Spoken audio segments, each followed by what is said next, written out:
You know, a lot has changed since we sat down last. And, I just remember in our last podcast, I kind of made the statement that, do you feel like some Auburn fans are maybe a little bit disappointed in the way the basketball season is going? And then Auburn goes on a run like they did in mid-January. But just over the last week, big win at Florida. And then you got Texas and Tennessee. You drop one to Tennessee. Where is the program right now, and what do you attribute that stretch of success to? Yeah. The first off, that was a huge win down in Gainesville, as I talked about it. Ended a 30-year drought. That was they shot out of the gate on fire. They kind of took the fight to Florida, so that was a big win. Probably one of the biggest wins in Auburn program history from, a regular season standpoint. Stephen Pearl went in there and did something that his father, Bruce, never did, and that's win in the Stephen C. O'Connell Center. So that was huge. You come back in, you get Texas, which was kind of in the midst of a 4-game road stretch. You come out a little sluggish. And I'm not going to sit here and say that was a trap game, because it certainly isn't. There's not a trap game in the SEC this year. However, I do think it could have been a moment where, Auburn, you come back home, you're just coming off a big win, and you kind of struggled out of the gate. And then you had something, kind of a common trend that Auburn's putting on display right now is they're digging themselves in these deep holes in the early parts of the games. They get out to a double-digit deficit against Texas. They have to come out and hit a barrage of threes. I think they hit a SEC season high with 11, surpassing the 10 mark that they hit against Arkansas. They come back and they win it at home against Texas, and that's a Texas team that I personally think could make some noise in the NCAA. Beat Alabama at home. Yeah, certainly very capable. Dalen Swain, that kid can play. Yeah. So he might be like an under the radar SEC Player of the Year caliber type player. You go out to Tennessee. You knew that was going to be a big one. Stephen Pearl, obviously that was kind of a homecoming from him. He played at Tennessee. Obviously him and his father coached at Tennessee. That was obviously a special weekend for him. He would have liked for it to turn out a little bit different, but that was the 9th head coach in Rick Barnes that Stephen Pearl's played this season alone that has a Final Four under their belt, Final Four appearance under their belt. Yeah. So he fell to, I believe it was 5-4 in such games. So, we talked about it in the last time we talked down, or sat down and talked, Stephen Pearl has gone through an absolute gauntlet of a schedule. Again, you come out, you look a little sluggish, and on the road at Tennessee, that's a place where you just can't afford that. Tennessee took the fight to Auburn from the jump. Auburn never led. For 40 straight minutes, it was all Tennessee. You get down by 16, Tennessee is absolutely just manhandling Auburn down low. That's what they do. They're the best offensive rebounding team in the nation. A defensive team. Yeah, that's what you're getting under Rick Barnes is defense and rebounding, and that's what they did against Auburn. Keyshawn Hall, it was another night where Keyshawn Hall has 5 points in the first half, and then you look down and you're maybe starting to write your story, and I look up and he's got 20 points. Yeah. And I'm like, it's just every single night with this guy, he quietly drops 20 points. Yeah. He does it at the free throw line. He does it behind the 3-point line. He does it down in the paint. This guy, I heard the ESPN broadcast talking about how he was practicing drawing fouls pregame. And he leads the nation in free throws made. So, but no, you got dominated. You got outclassed in that game. They fought back in the second half. That was the second half of many run. Yeah. Auburn would go on a run. Tennessee would go on a run. Ultimately, that 16-point deficit in the first half was just a little bit too much to overcome. You did shoot 31 three-pointers as well. You only hit 7 of them. That's not a recipe for success for this Auburn team. They just really hadn't shot the ball that well from beyond the arc this season. You have a big bounce back opportunity this weekend. Obviously, you're going to host Alabama, and we'll get into that talk. But you've got a much needed, rest week ahead. Kind of get some. Everybody's got bruises and bumps in the midway point of the SEC season. So, looking forward to what Auburn can do in the eyeball on Saturday. What do you attribute Auburn's success in that 4-game? Was it a 4-game win streak? I think that's right. What do you attribute to that success? And again, going down to Gainesville and getting one, we see how hard that is based on what happened on Sunday to Alabama. But what do you think was kind of the difference in Auburn over that little stretch? Yeah, for me, it was defense, number one. Stephen Pearl's a defensive-minded coach. They had a, rough start defensively to SEC play, and earlier in the year, that's something that he called his team out on. He's like, hey, look, we've got to play defense. We must play defense. The offense was really never a question. And then again, Auburn just found different ways to win. Like, you went on a 2-game stretch there where you hit 4 threes and like 30-something attempts. So, like, finding ways to win down low, finding ways to win at the charity stripe, stellar defensive play. Like, they just combined it all. You have, Kevin Overton, who on any given night can drop 25 points. You've got Philip Jovich, who's going to play his tail off every single play. Keyshawn Murphy's really lifted his play in SEC play. I think last week in the wins over Ole Miss and Florida, or 2 weeks ago now, he averaged a double-double. And that's the type of play that you've got to have from your big men down low. When Keyshawn Murphy, he's kind of like the X factor. Like, nobody really talks about him, but he is a key piece and a huge factor in what Auburn does. And I think Overton's another guy, too, because, the marquee guys are Hall and Pettiford. Those are the marquee guys. But Overton has just been sneaky good all year. Yeah, he's been really good. I think he's at 4 or 5 20-point games now. And it just kind of comes out of the blue. Yeah. He prides himself on defense as well. And another point that I can get to is Auburn went on that 4-game win streak without Tahad Pettiford shooting the ball very well. Yeah. Like, he's shooting at a 26% clip right now from beyond the arc. He's shooting 36% from the field. His minutes have nearly doubled since last year. He's in a shooting slump right now. And, the other night he had 7 assists against Tennessee. Like, he's not going to come out here and wow you with his defense necessarily, but if he can find ways to maybe get other guys involved when he's not scoring the basketball, that's key. But, it is time for Tahad Pettiford to kind of live up to Tahad Pettiford's name. Like, this is a guy who was potentially a first-round draft pick throughout the offseason. He opted to come back to Auburn. That draft stock may be kind of soaring down a little bit, but he tends to play his best in the biggest moments. Obviously, there are a lot of big moments coming up. Auburn's got the number 2 strength of schedule in the nation.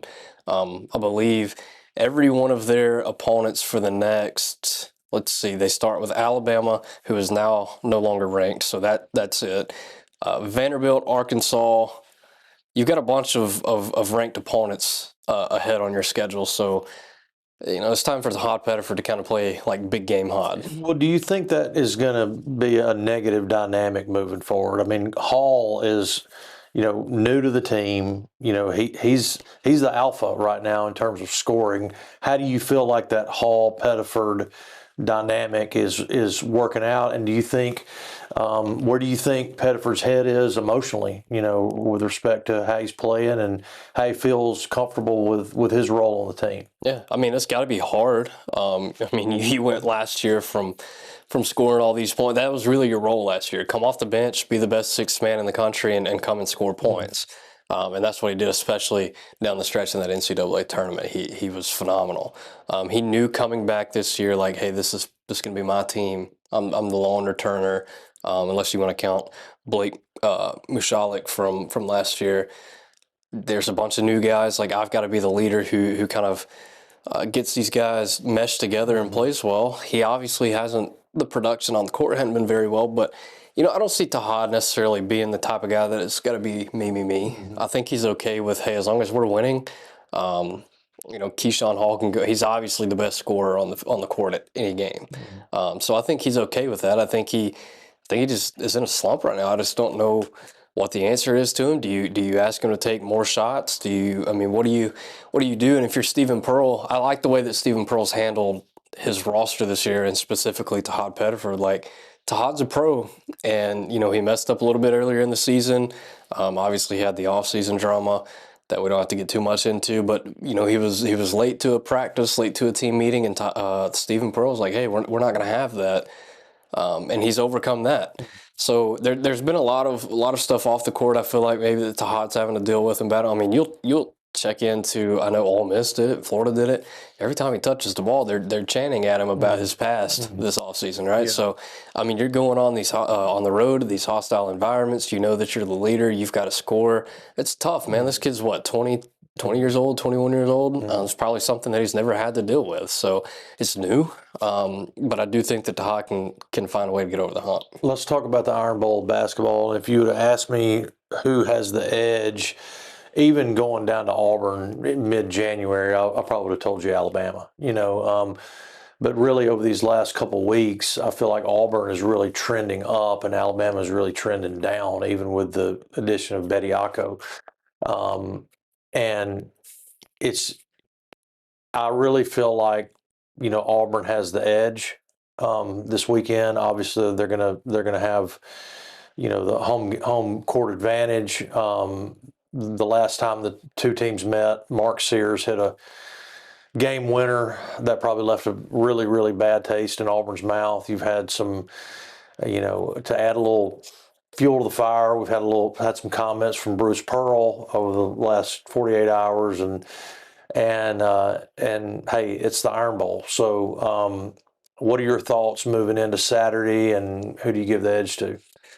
Yeah, I think it's awesome that we're even sitting here talking, Iron Bowl of basketball, Yeah. right? So, I mean, first off, you've got to give credit to Bruce Pearl, Stephen Pearl, the Auburn staff for elevating that program to the standard that they're at now, and then obviously Nate Oates has lifted the face of Alabama basketball and put it on a national landscape. So you think about this meeting. I mean, last year, what a series, right? So Auburn travels to Tuscaloosa as the number one team in the nation and plays number 2 Alabama, right? That was one that Auburn took back home with the win, and then obviously you mentioned the Mark Sears buzzer beater in overtime at Auburn. So that was Auburn. That was how they ended the regular season last year. So you do talk about a sour taste in the mouth. I think I'm going to give the edge maybe this weekend to Auburn just because, like you said, I do think they are trending up. I think there's kind of a lot of off-court drama and maybe some chemistry problems maybe with this Alabama team. Now, I think that Alabama's probably 1 through 10.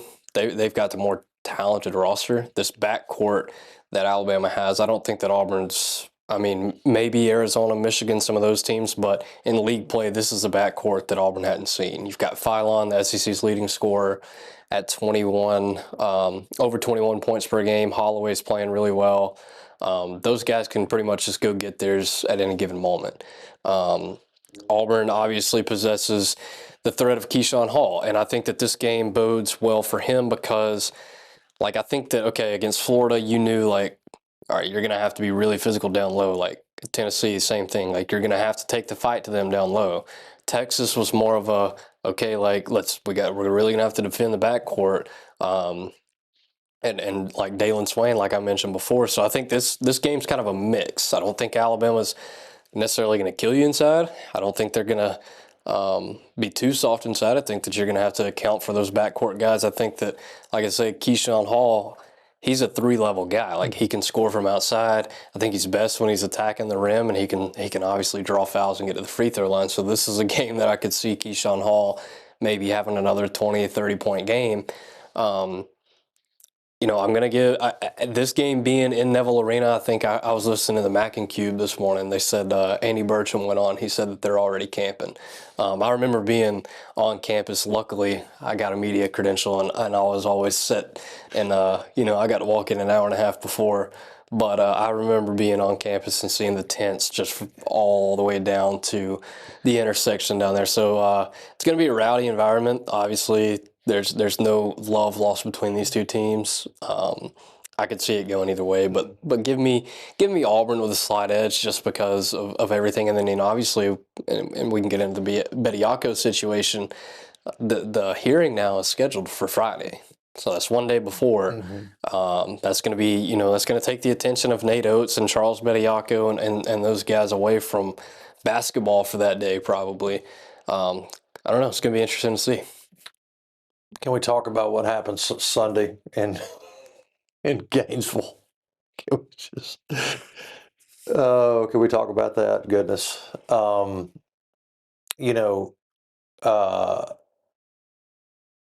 I don't really know what to say. It was utter domination. The stretch when Florida went up from being up 10 to going up 20 in the second half was one of the toughest stretches of basketball that I've watched for Alabama in the last, I don't know how many years. It seemed like nothing went right. Florida got almost every loose ball. They wanted it more. It was obvious that they were fired up.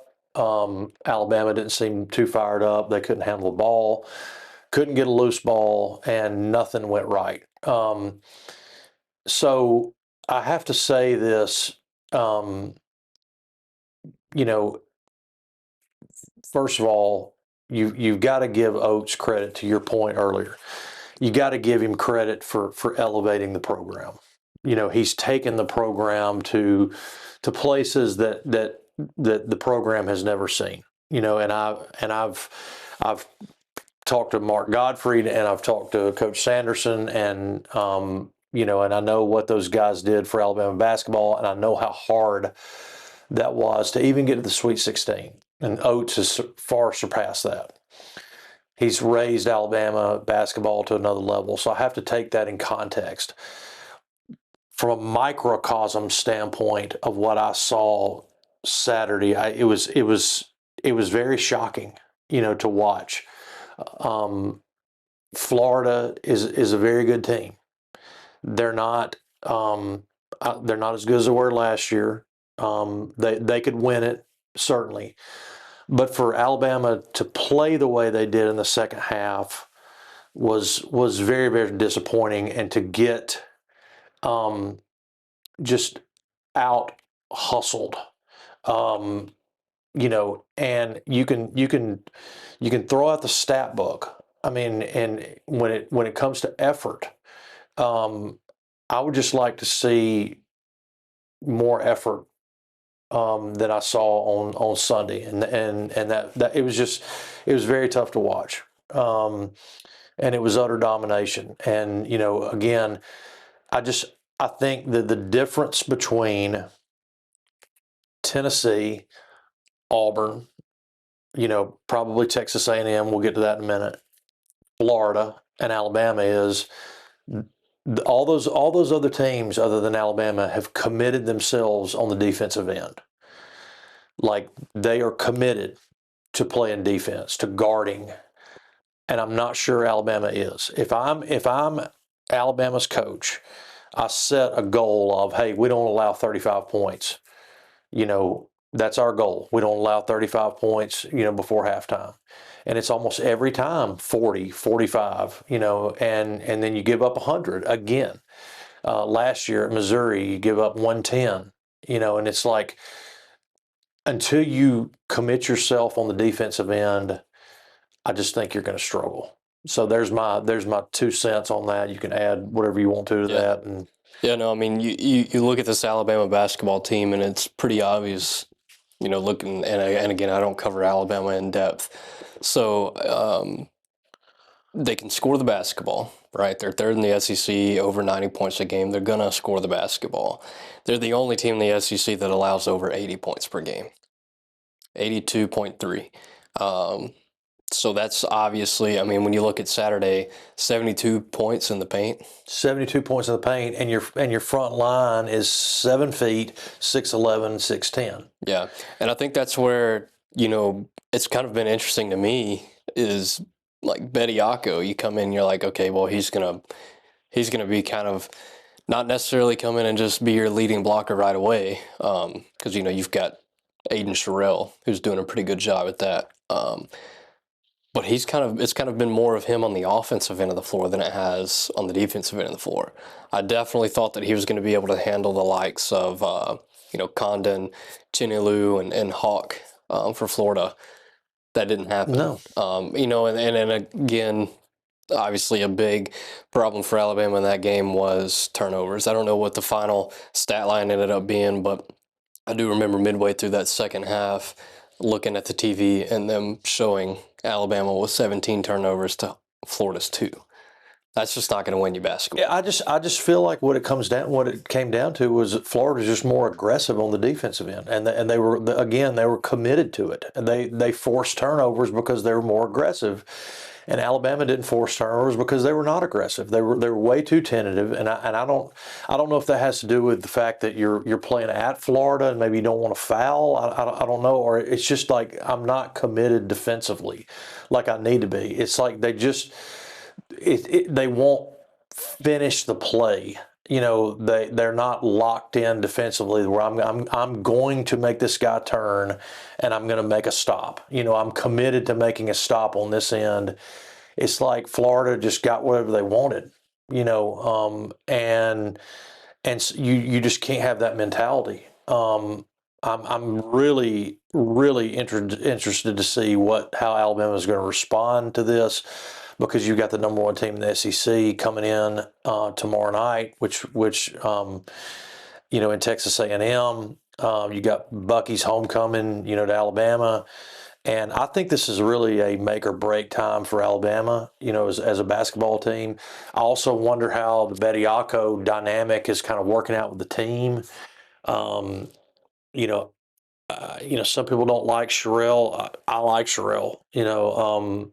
I think that he adds a really good presence inside, and I just wonder overall how the other players feel about the Bediako situation. Has that in some way disrupted Alabama's continuity, their team mindset? How has this affected Alabama? Has it affected Alabama negatively? Alabama's 1-2 since Bediako returned. I mean, they beat Missouri, and have dropped 2 games to Tennessee and Florida. Now again, you go on the road in one of the most hostile environments in the country. But to lay an egg like that and just not really compete. I mean, Auburn had gone in there, a week earlier and gotten a win and held Florida to 69 points or something like that.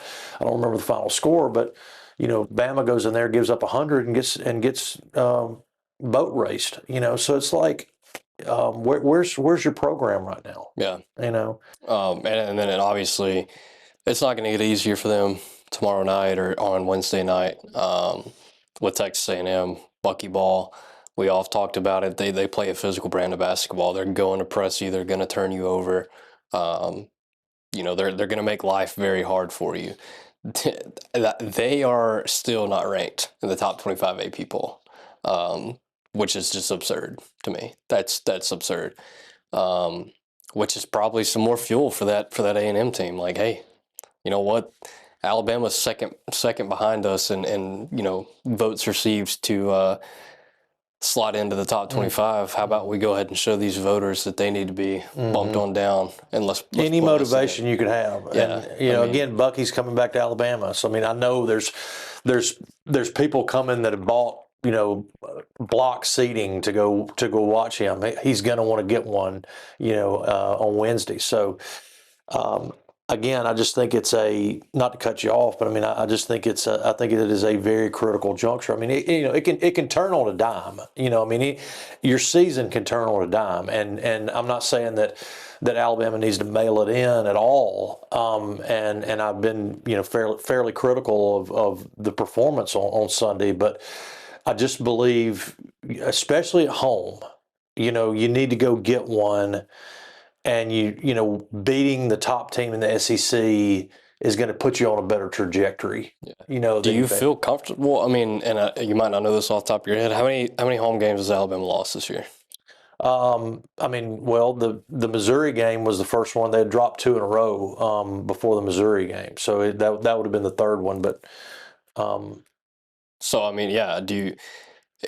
And again, that's what I'm saying is I don't necessarily know if this is like home cooking for Alabama right now. I don't know. It's I think in a way, parts of the season Alabama's played better on the road. So I don't, I don't think they played extremely well at home. At times the Missouri game, I thought they played great. But there's not a real bona fide home court advantage right now, and so this is an opportunity for Alabama to kind of take that back. Yeah, I mean, I was just saying I don't know if Alabama fans are necessarily confident right now either way. Like, you obviously had a lackluster showing on the road against Florida over the weekend, but I don't think that them going home right now, at least not from what I'm seeing, that Alabama fans are certainly like confident they can get the job done at home. I mean, I really liked the way Holloway played the other night. I mean, it seemed like for a stretch there, um, Holloway was really the only one scoring, and you've got Fowler, who is the Fowler and Holloway are the clear scorers, in the backcourt, and so that's a very strong backcourt. I just think you need another person. You need another guy that can get you a bucket. And I think that's what Alabama's missing. Reitzel against Missouri came out, hit 7 threes. That was that other piece. But I think you need another bucket somewhere, and I think you need to commit yourself on the defensive end. It just seems like, in the Tennessee game, going back to that game, Tennessee was committed on the defensive end, and they held Alabama to, in the 70s. I think that final was like 79-73 or something like that. So, the teams that are committed defensively are the ones that are going to be at the top of the SEC. It's my opinion. So, what are your thoughts about the whole Bediako saga? Is that the right word? Is that a good word? What are your? I mean, we didn't really talk about that last time, but I did want, again, you're covering Auburn, but can we both kind of take ourselves out of the Auburn Alabama sphere and kind of come into this, like, non non-biased era, space, and just kind of talk about this generally? I mean, my thoughts are pretty much the same as everybody else's, I guess, on the outside looking in. Is okay. My personal own problem with this whole situation was like, okay, the NCAA said no, right? And I feel like that's where it really should have stopped. Obviously, you've had the whole preliminary hearing, and then, it was scheduled and it got moved to Friday, the whole situation. My only problem with it is, again, like, Charles Bediako knew the situation when he left Alabama in 2023, right? He signed away to go to the NBA, signed a 2-way contract. No, he didn't appear in any actual big league NBA games, but he forego whatever his eligibility to go play in the NBA. At that point in time, you should no longer be able to come back into college athletics. I don't care who you are, what sport you play. You shouldn't. I think that the interesting thing now is, like, okay, let's say that things go well for Alabama on Friday for the preliminary hearing, that he's able to continue playing the rest of the way. What does that look like now? Like I said, NCAA granted said no to begin with. That tournament that begins in March, that's the NCAA March Madness tournament. NCAA controls who gets in that tournament. What does that look like for Alabama down the road? Did they say, hey, you know what, we told you no, you went ahead and did it, and that's fine because it was the rules, you could do it. But this is our tournament. We told him no, so therefore all those games. I mean, let's say Alabama rips off 6-7 straight right now. I didn't even mean to do that. 6-7. But you did. I did. Let's just say they rip off 7 straight, right? Or 6-7. Yeah, or 6-7 straight. Yeah. Alabama fans are going to be, riding high heading into March. Imagine that bombshell getting dropped on them. If I was the NCAA, I mean, listen, I'm not just saying this because I went to Auburn, I covered Auburn. Like, I'm saying this, like, this shouldn't be happening anywhere. And I would like for the NCAA to step up, regain its backbone that is non-existent, and say no, you're not coming into our tournament. That's just the line. Well, my concern is threefold. One, the precedent that it sets. Two is how it's affecting the Alabama team, you know. And then three, that Alabama is becoming public enemy number one, and really Nate Oates too. I mean, like that everywhere Alabama goes, there is a target on your back, and you become public enemy number one because of this saga, and you're not good enough as a basketball team to go in and neutralize that with domination, and I don't mean that ugly. I just, you're not UNLV, in 1990, where you can, dunk on somebody and walk back over the bench and say, y'all need to go get a bunch of men, as Larry Johnson did to Arkansas that year. I mean, so it's like,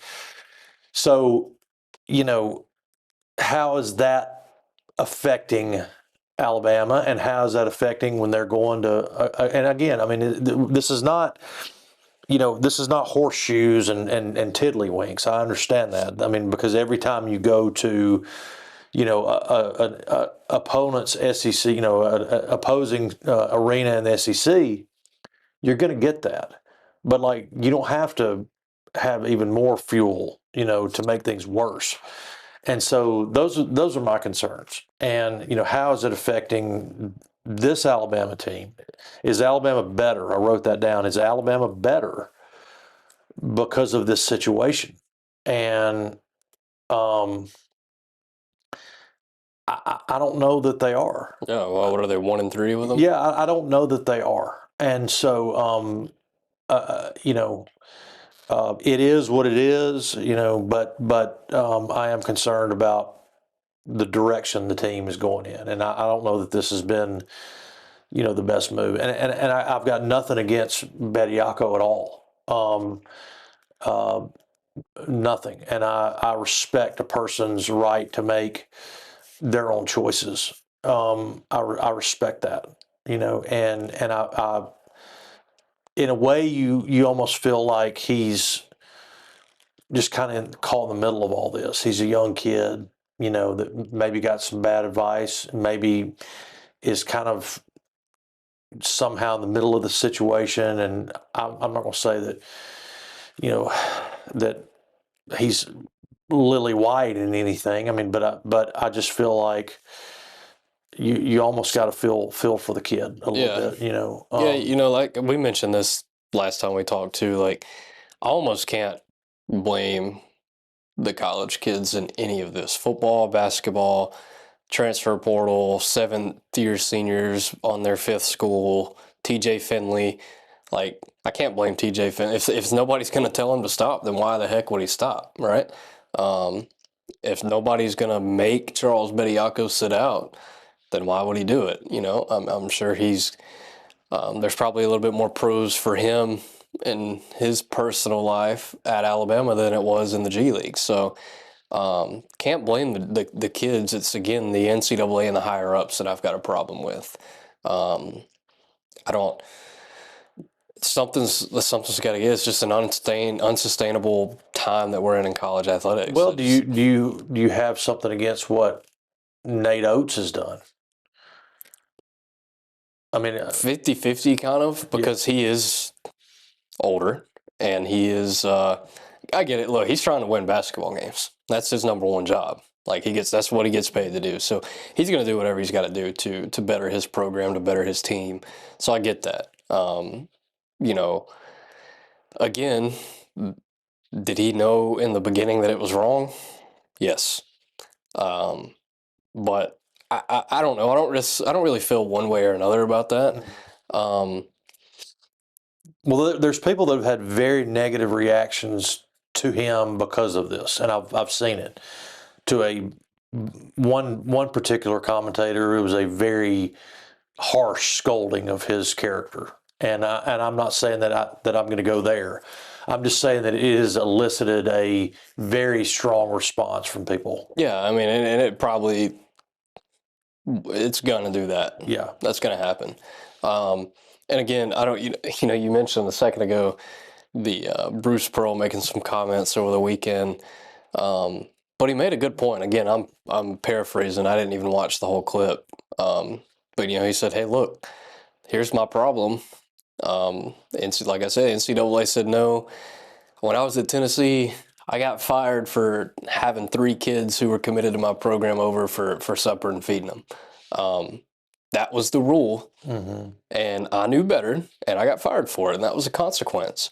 Now we're seeing these coaches who know the rules. Hey, once this kid goes to play in the pros, he's out. Yet we're bringing him back in, and there's no consequences. I just do think that there needs to be consequences for this action, not just Alabama. I mean, there's other teams doing. I saw, I may be totally wrong about this. Was it Amari Bailey, who's played in pro games and in NBA games, who's trying to come back now? And I could be wrong on the name, but I think Bailey Howell, who played in the 50s, is trying to come back, from Mississippi State. So, so it's that's the thing that I want to see happen. Is like, it's not that I want to see Alabama get punished. It's the fact that I want to see there be rules and standards for the college game. I'm with you 100%. I'm gonna say this, and you may be kind of surprised when I say this, but I'm gonna say it anyway. I feel like Auburn football, and maybe this is because I'm reading your stuff all the time, but I feel like Auburn football is really putting it together.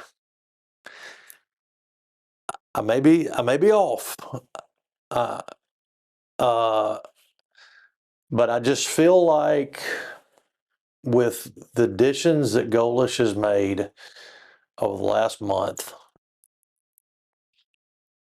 things are really starting to look up for the Tigers. And again, cautious optimism. We talked about that, but could this Auburn team win 10 games next year? Yeah, I mean, look, that's the glorious side of a coaching change, right? Is in the offseason, because of all the changes, all the new faces, the new schemes, like everybody's reading into who is this guy, what do they bring to the table, and they see all the positives. Obviously, I guess Auburn fans think they've got the best coaches on the market now. They've got the best players on the market now. So that's the pros of a coaching change. Look, Golish and his staff. Golish doesn't look like he slept a wink since he stepped on campus in was it December? So that guy, his staff, they've been hard at work. It has been nothing but portal recruiting, trying to, priority number one for him was let's retain the roster. Okay, well, he had to pivot a little bit from that because obviously, you didn't want to lose some of those guys that you lost. Had to pivot. Hey, let's find another way. Bring in 39 new guys. For that 15-day period, it was nothing but transfer portal, transfer portal, transfer portal. And then obviously made a couple of late additions here over the last couple of weeks that I really do think rounded out the roster. I really do. There are a lot of positions on the field where I think Auburn, based on prior experiences and previous stops for these players, I think Auburn improved. I think that this is the best. I think this is the best quarterback room that Auburn's had since I can really remember. And a very strong running back room, too. I'm going to get to that as well. The reason I say quarterback room is because, number one, Byron Brown is a part of your room. So I'm going to go ahead and tell Auburn fans, you've got 200-plus days until football season starts. Go ahead and you're going to hear about Byron Brown. He comes to Auburn very accomplished. We'll just put it at that. The numbers are outstanding, and I just think he gives you such a new dynamic and new look at what you can do on this offense. And the running back room, like you just mentioned, we put a piece up on Talegate Auburn. If you hadn't read that yet, kind of more detailed about what what Golich has gotten all his guys at 6 deep, and every single one of them are older, experienced guys. All right, so Auburn ran into a problem last year in the running back room where you started off the season very deep, very talented. You had a 1-2 punch with Damari Alston and Jeremiah Cobb. Damari Alston makes a mid-season exit. Jeremiah Cobb, you kind of run him into the ground. Darrell Robinson had an injury to the leg. He wasn't available for pretty much all season. That leaves you playing a walk-on and a true freshman in the Iron Bowl. Well, Auburn went out and solved that problem this year and got significant contributors everywhere. Bryson Washington ran for over 1,000 in his redshirt freshman year at Baylor.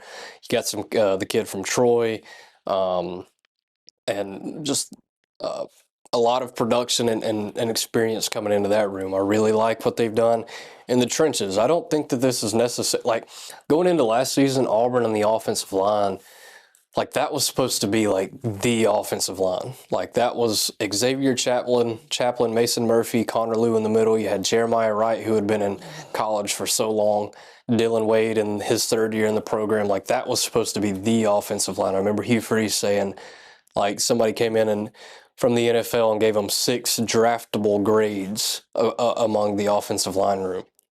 Obviously, they didn't perform up to that standard. So I really do like the pieces. You had to replace all 5 guys on the starting offensive line. I think one of the biggest pickups in the portal this year was Cole Best, coming over from USF. Mm-hmm. He's a 6-year guy, center. He knows Alex Golesh, Byron Brown, Joel Gordon. He knows that system, and he can kind of come in and be that Connor Lew. Mm-hmm. I'm not saying that he's as talented as Connor Lew, but he can be the guy who comes in and, puts this offensive line together, puts this offensive scheme together, make sure you're in the right checks, like all the things. I think that was a huge pickup for that offensive line room. For as much as I don't like the transfer portal, and I think there needs to be a lot of tweaking to that and rule making and things like that. You made a great point. The ability for a program to kind of have quick success. Before the transfer portal, you kind of had to let your classes work, and then you fill in behind that with freshmen and you bring in high school players. Now, you can totally revitalize your team over the course of an off season, and you don't have to let that work. That those sophomores are moving up to juniors and those juniors are moving up to seniors. Now we're bringing in a real strong freshman class. It's like, hey, I can just go work the crap out of the portal, and we can have a championship caliber team next year. Yeah. And I think that's what I think that was Auburn's philosophy. Yeah, it was. And, well, it had to be. Yeah, right? We're not waiting anymore. So there's a couple of positions that now in college football, I think you're gonna see like the portal take the reins, and that's quarterback. It's just every year it's getting more. I don't know. You're seeing big dog quarterbacks hop in the transfer portal. You can bring in a Byron Brown now to your program. So quarterback, I think, is one. I think wide receiver is going to be another. And some of those positions, tight ends, and I think some of those positions, but mainly in the trenches, I still think that you've got to have guys come in and develop. Now, that's one plus about the portal with that position is, I can go get a junior or a senior who's played a lot of college football and bring him into my system. Now all he really has to do is learn the system and learn who he's playing with. But, my offensive line coach who's been in my system for 3 years hasn't coached him a single down. So I think that, an offensive line coach probably wants to bring a kid in from the high school ranks, and he wants to develop them. Hey, you're going to sit out your freshman year. That's not because I think that you can't play. It's because I want you to play at this level, and I think you're capable of it, but it's going to take some time. Those are some positions that I think that hurt high school kids in the portal, and that coaches probably still wish that they could take the old school approach. But, to your point, no. The transfer portal is good for some things. It's bad for some other things. You've obviously got the tampering aspect of things going on, and it's just opened up the floodgates there. But, going back to Goalish, I think that now he can kind of hit the, take a deep breath. Oh, okay, my transfer portal class is done. He's left some room for some JUCO guys and maybe some late high school guys. I think we've got signing day coming up like very soon, like within the next week, which is crazy because that's the real National Signing Day, and none of us know when it is anymore, and pay attention to it. But he's left some room for some JUCO and some high school guys, maybe some late additions. But right now, you pretty much know what your roster looks like, and now you can say, "Hey, it's time for football." Like, hey, we've got 6 weeks till spring practice gears up. Like, I don't think coaches can be with them right now, but like workouts are going on. Like, it can be football mode now, and that's something that I think that Alex Golish and that staff, I think that they're. Obviously, every coach is a football guy, but I really do think that Alex Golish is just like a football dude.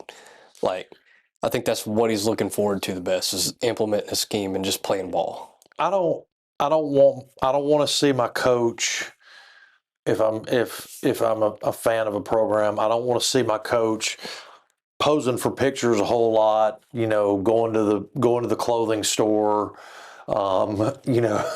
Like, why are we on vacation? Why are we? Golf. You just don't. I want pictures of like the guy hadn't slept. There was a. I talked to this. This is a microcosm of where Saban was. So I talked to Derrick Henry's high school coach one time, and when Saban came down there to recruit Derrick Henry, and this is coming from the former head coach at ULE. He may still be there, but in Florida, he said that when he walked into the room, and this was right after Auburn had beaten Alabama. I think it was actually the kick six game, and Saban flew in, and he was sitting in a room waiting on Derrick Henry to show up.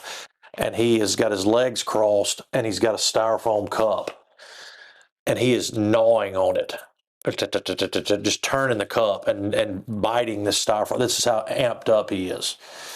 That's what I want to see my coach doing. I want to think like, wow, that guy, just like you said, he's not getting any sleep. And I mean, obviously that's not good for somebody's mental stability in a way, but you do see that he's put a lot of work in, and the results are looking pretty good so far. Yeah. That kind of made me just sit here and think, and this can open up a whole other can of worms, but like, that's another problem that we've got in college football is the calendar. Like, Yeah. could you imagine of being like Signetti and Cristobal? Like, there's just no time for, first off, yeah, you're getting paid millions. Like, you shouldn't really have a whole lot of off time, but like, used to that little period after the season and before spring, like, you could take a vacation as a coach. Yeah. You could sleep. You could do things with your family. You can't do that anymore. And we've got to get the calendar's got to get fixed. I mean, they just came out today, as the day of we're recording this on Tuesday, for the playoff schedule for next year. You play. There's like 28 days separating the first round in the national championship. The national championship's now on 27th. That leaves a 2-month period for coaches before spring ball starts. And then you're going to have the transfer portal open up, I guess, still January 2nd to the 15th. Like, it's a madhouse in college football right now. College sports is a circus. Yeah, it's rough. But we're finally kind of getting to the point to where you know what you've got on your roster. Pretty much every team does, and you get to be excited about spring ball coming up. I think that's another thing that I've had this conversation with a couple people so far. Like, bring back the excitement to A-Day. My gosh, I remember like back a couple of years ago, A-Day used to be like so you were juiced up for A-Day. And Alex Golish in the program at Auburn, they came out and announced that it is going to be a traditional spring football game scrimmage, so that is good. But I don't know. It's getting closer to football time, and I know a bunch of which. Thank goodness I'm not a recruiting expert, having to cover every single move now. Mhm. But it makes it a little easier for media members to kind of take a break and a breather, and coaches and players all the same. So it's starting to chill out a little bit. And I really wish that I could, break down exactly what Alabama's doing in the transfer portal and talk about that intelligently, and that's not my bag. But like, one thing that I would question is, and I have this philosophy that, like, the two reasons why Alabama has been so good, historically, has been Alabama's ability to hire a great coach. That's number one. And number two is that the fans don't put up with mediocrity for very long. They just don't put up with it. And that can be the boosters, it can be the board, it can be whoever you want to deem as the people that have got control in that program. They just don't put up with it. They don't put up with mediocrity at any level. They demand excellence. And I just wonder how many more four-loss seasons are Alabama fans going to tolerate? Um, I just wonder how many more, and I understand that we're on the heels of the losing the arguably greatest coach of all time, and first or second greatest coach, depending on who you ask, in the history of Alabama's program. Um, but you just wonder how long is this going to go on, because again, I don't think Alabama's trending in a positive direction now. I mean, in my opinion, the dynasty is over, and the Alabama has lost its intimidation factor. When you think about dynasties that had that intimidation factor, and you think about Miami and that intimidation factor, and Florida State, in a way to a lesser degree, even though they won two national championships, in the '90s, but having that intimidation factor, and USC when they were winning it, and Alabama had that, and it's lost that, and it's very sad to see, and I just wonder how much more fans are willing to take of a four-loss season, and losing the way you lose against Indiana. How much more? So Yeah. that's kind of my thought for the day, is like, is it one more of those? Is it two more, three more? It's been 6 years now since Alabama's won a national championship. Yeah. I mean, you there's just so much parity right now in college football. Now again, obviously in Alabama's putting yourself in the fans of an Alabama in the shoes of an Alabama fan. Like you said, there's been much success. Um, it's just going to get harder though. Like I said, the playing field's a little bit more equal. You've got Vanderbilt's out here winning 8, 9, 10 games, and competing in basketball. Like, what the heck? And you're going to a 9-game SEC schedule now. Like, it's just not getting easier. So I think it's like, to your point, like, how many more seasons of it can you handle with Alabama? Like the losing like you did to Indiana. Like, if that's what we're putting on the field, then probably not very many more. But I mean, where do you go? Like, Dan Lanning's probably got to be at the top of their list. There's no way he's leaving Oregon, in my opinion, anywhere. I mean, he's got Phil Knight in his back pocket writing him $1 million checks every time he needs it, right? Lane Kiffin just landed a huge gig at LSU. Like, how much is Alabama going to be willing to pay for Lane Kiffin now? you're seeing all these very ludicrous contracts thrown around for everybody. Like, I don't know. It's an interesting game that we're in. I wouldn't even begin to guess what that would even look like. And I'm not saying that Alabama's anywhere close to it. I don't really think they are.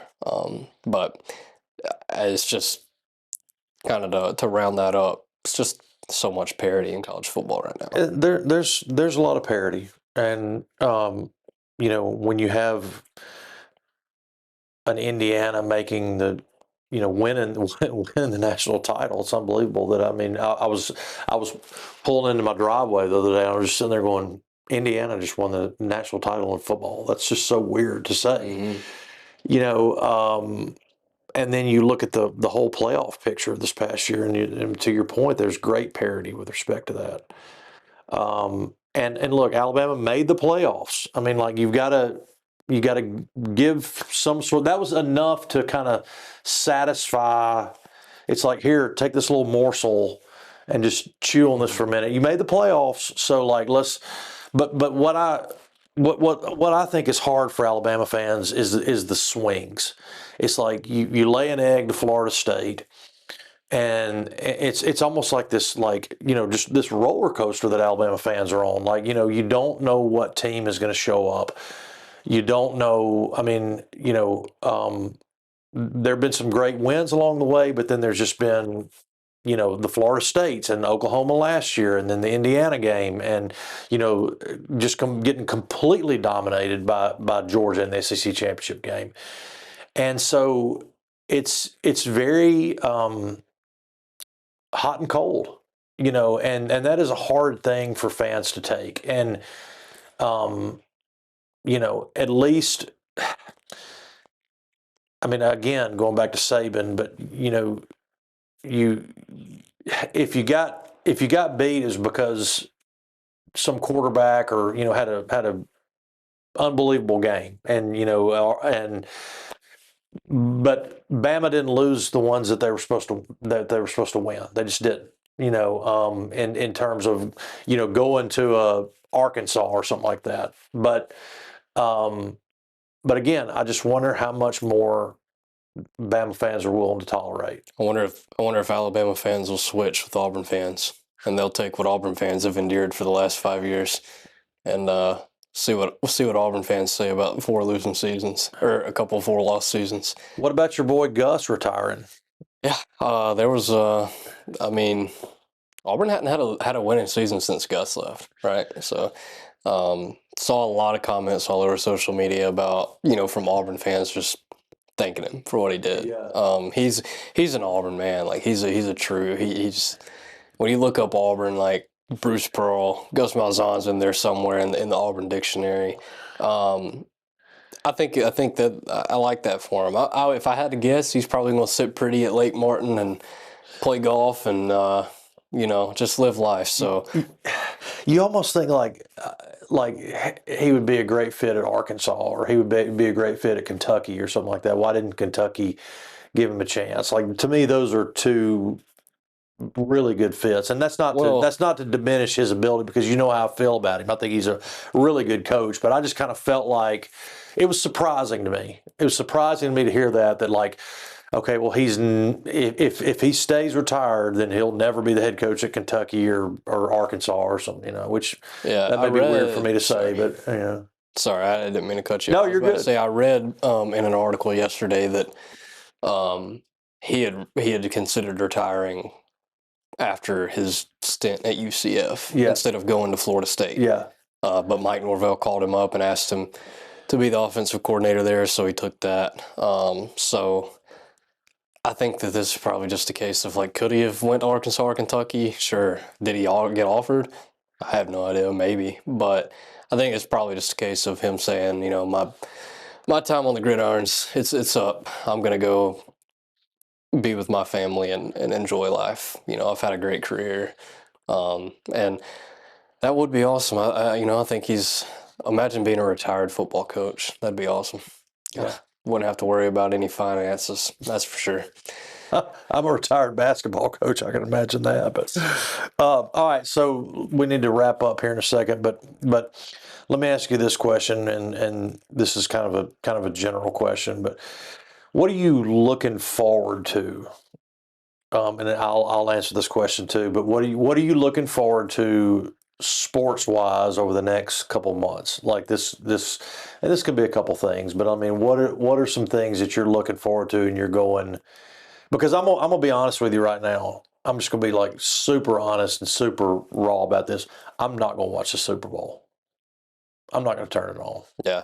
I want to ask you first, and then I'm gonna come back and kind of talk to you about. So you tell me what you're interested in. Yeah, I mean, the Super Bowl, I'll watch it as I don't have a dog in the fight, so I'll watch it, but it won't sway my interest in football one way or another. One thing I'm interested in is baseball, college baseball. Obviously, I love MLB too, but Auburn baseball is one of my favorite sports to cover. I was at nearly every game last year, at home at least. So that's probably my favorite sport to sit there and cover in real time. Lots of high expectations for this Auburn baseball team. Top 10 in the preseason rankings for Baseball America, D1, perfect game. They're going to hit the baseball. That freshman class last year for Butch Thompson, they came in and they played very well. Another year in the program, another year in the system. They should be even better. Can they find the arms to compete Friday and Saturday? That's the biggest question right now for this Auburn team. So I'm looking forward to that. I'm looking forward to that. Warmer weather, ballpark hot dogs. It's just like, gosh, so good. I am, ready to see kind of what. I love watching the March Madness tournament as a whole. I can tune in to watch Loyola Chicago and whoever play in a March Madness game. So I do like that. Looking forward to seeing what Auburn does to kind of close out the regular season. And then college football, man. I'm not much of a pro sports guy, so like NBA going on right now means nothing to me.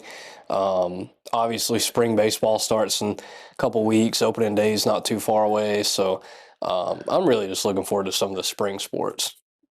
You're not like a skateboarding on ESPN 8. You're not into extreme sports or anything like that. I did catch myself watching the Aspen X Games or whatever the other night because I do go skiing often. Yeah. So watching those snow games was kind of interesting, but no, I can't even roller skate myself. So. I went over to Aspen Dental one time over in Birmingham, but that's about as close to Aspen I've gotten. But so for me, again, not going to turn on the Super Bowl, but for me, it's Major League Baseball. My first love, really, sports wise, was baseball. The first team that I ever really loved was the '84 Tigers. And then every year it just kind of seemed like I was for whoever was good. And I grew up playing baseball, watching baseball, going to games. Every year we would go to a different, stadium. We went to Fenway, we went to Wrigley Field, we went to Riverfront in Cincinnati, and we went to Royal Stadium in Kansas City. My dad and I and my mom would go, and I just grew up just such a huge baseball fan, and I felt like the World Series was the biggest thing in the world, man. I loved it, and I got away from the game for a little while, and kind of got back into it in 2016 when the Cubs and the Indians were in the World Series, and I have just enjoyed it over the last 10 years. I've enjoyed it so much, and I know I talk a lot about like fantasy sports and stuff like that, and I've been doing fantasy baseball, I try to go to a game every year. Last year I went to Great American Ballpark and went to a game there in Cincinnati, but I just wish that. People say, well, baseball's too slow, and then people have lost interest in watching baseball, and it is slow to a certain extent, but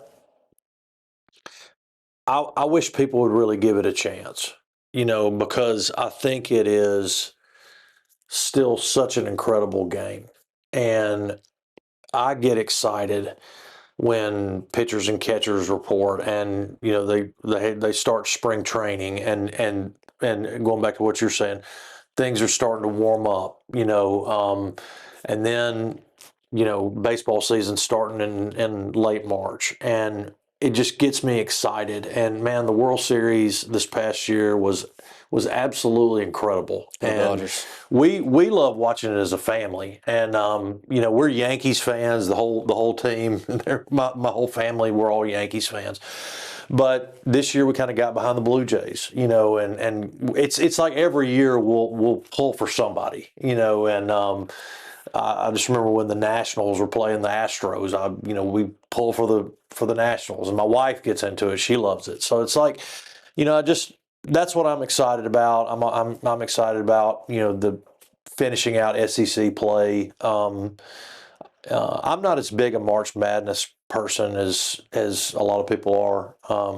I like it okay, but I'm really excited about this year's baseball season. So I know you're a baseball guy too, but it's just, and you appreciate it and you understand it, and it's a very complex game, and understanding the intricacies of it, and the matchups and things like that. That's where I feel like it's really, really cool. Yeah, I've recently gotten into coaching baseball, and so getting back onto like the mental side of the game. I can sit there, and when I covered a baseball game last year, I can tell a baseball story. I can paint a picture for you a lot better. And that was one thing, like, as a player, that kind of, I wasn't the biggest, I wasn't the tallest, didn't have the strongest arm, but I felt like I was always, one step ahead. And that's the beauty, like you said, the beauty of the game to me is knowing just, that's what sets that game apart to me. Like, every game has its beauties, I guess. There's a lot of things that I probably don't know about football. I think I know a lot, but I don't. I can sit there and talk baseball with you, though, like, all day. And like I said, getting back into kind of the coaching and helping the kids and trying to develop their mental side of the game, I love it.